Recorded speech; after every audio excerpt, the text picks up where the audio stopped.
माननीय हनुमान जी बेनीवाल।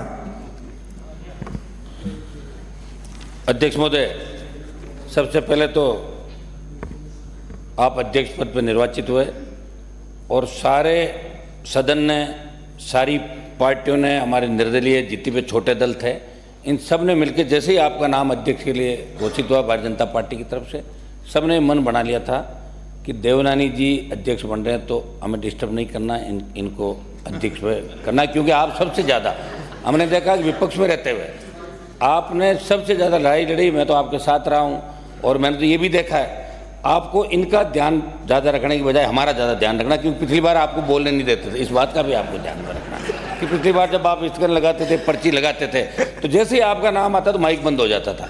तो इस बात का तो आपको ध्यान रखना। लेकिन हमारा जो छोटे दल है निर्दलीय, इनका विशेष रूप से ध्यान रखना है।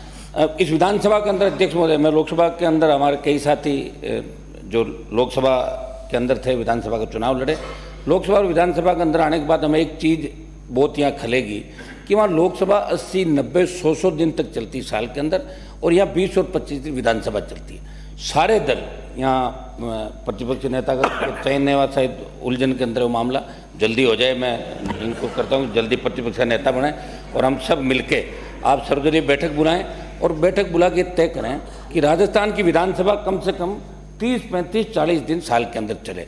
और एक चीज़ ये भी तय करें कि हमारे पास जब हम विधायक बन गए, जब सांसद थे, तो इतने लोग आते हैं कि विधानसभा में मामला उठा लो, लोकसभा के अंदर उठा लो, उनको लगता है कि लोकसभा विधानसभा में जैसे ही मामला उठेगा काम हो जाएगा। लेकिन दुर्भाग्य से देखिए, स्थगन लगता है, पर्ची लगती है, हम यहाँ बोलते हैं और उसके बाद मंत्री जवाब नहीं देते हैं। तो सरकार को, आपको ये नए नियम यहाँ बढ़ाने पड़ेंगे कि विधानसभा के अंदर कोई मामला उठता है। और दूसरा, जिस तरह लोकसभा में 193 के तहत चर्चा होती है, यहाँ भी हम देख रहे हैं पानी, बिजली, विभिन्न विषयों पर कानून व्यवस्था भी चर्चा लगातार होती है।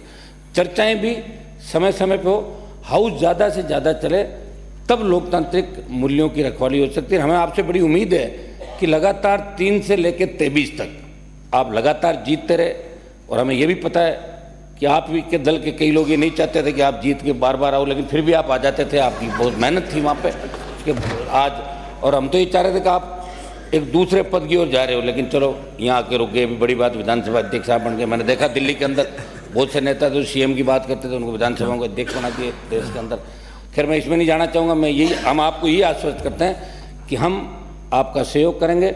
और भारतीय जनता पार्टी जो सत्ता के अंदर आई है, जिन मुद्दों को लेकर आई है, मुख्यमंत्री जी भी बैठे हैं, दोनों डिप्टी सीएम बैठे हैं, आप लोग भी जिन मुद्दों को लेकर राजस्थान की जनता ने, जवान किसान आपको वोट दिया, और आपको जिन मुद्दों की वजह से विपक्ष में बिठाया, आप लोग मिलके उनकी भी चर्चा कराएंगे। और आप भी अपने घोषणा पत्र को हूबहू जो घोषणा पत्र लेकर आए उसकी पालना कराएंगे। आप निर्देशित करते रहेंगे और समय समय पे आप हाउस के अंदर कई ऐसे निर्णय भी देंगे जिसे लगे कि विधानसभा अध्यक्ष ने एक नई पहल राजस्थान की विधानसभा के अंदर की। बहुत बहुत बधाई आपको अध्यक्ष जी। धन्यवाद।